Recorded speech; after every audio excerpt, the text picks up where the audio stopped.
go now live to Jim Armstrong at the American Red Cross offices. Jim, what's going on there? Well, Allison and Keith, first and foremost, it's clear people in the Carolinas care and they want to do something. I am live at the American Red Cross Grand Strand office. If you take a look behind me, you see it's absolutely packed with people. It's been this way all day long. People have turned out in the hundreds looking to do whatever they can, donating blood and trying to help this situation. The response was fast, the need obvious. It's the least we could do. The Grand Strand branch of the American Red Cross has overflowed with donors since news of the attacks broke. No one woke up this morning planning to give blood, but hundreds did, even if it meant waiting in line for hours for the privilege. When I saw on the television everything that's going on, and I'm sitting in front of the TV for an hour and thinking, I need to do something, and down here there's nothing else to do, but giving blood's always something you can do when there's a tragedy like this. Blood center officials say people all over the Carolinas have turned out to donate. The blood will be rushed north by whatever means available starting now. It makes me feel like I'm doing the right thing. I know this is what God wants me to do, and to help my fellow man and to help my country, and I'm here.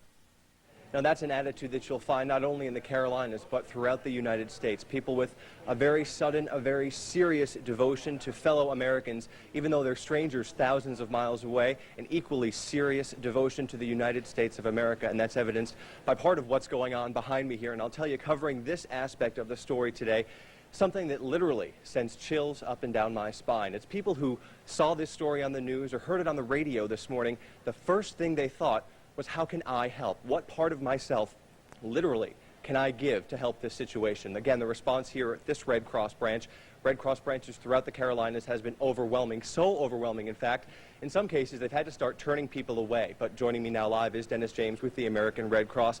Dennis, you do have a word for people who maybe tried to donate blood today but simply couldn't. What's that word? Absolutely. We're going to be open tomorrow and the next day and the next day until we get our blood supplies back up to normal. We have really been gracious to the outpouring of the people here in the Myrtle Beach, Horry County area. We've collected over 60 pints of blood right now. Over another 100 is waiting in line. We need this blood. We need every person that we can get in the next coming weeks, for the next 2 to 3 weeks, to just constantly come back in who are able to give blood, and every 60 days thereafter when their time comes up again, or at least for the next 6 months, so we can get our blood supply back up to normal. We were already critical. Now, of course, the number of fatalities, casualties, and just number of injuries still coming into us, far too early to even begin reporting that.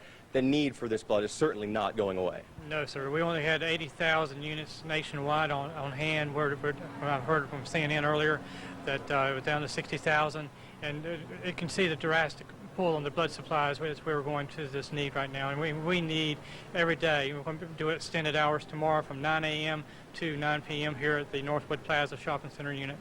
All right, Dennis, again, thank you for your efforts and the efforts of your volunteers, of course, on the behalf of other Americans. As Dennis mentioned, extended hours tonight until 9 p.m. That counts for the Grand Strand as well as PD offices. And again, if you tried to donate blood today and were not able to, don't give up. For the next several weeks, of course, please come out and go ahead and do so. Reporting live in Myrtle Beach, Jim Armstrong, WPDE News Channel 15.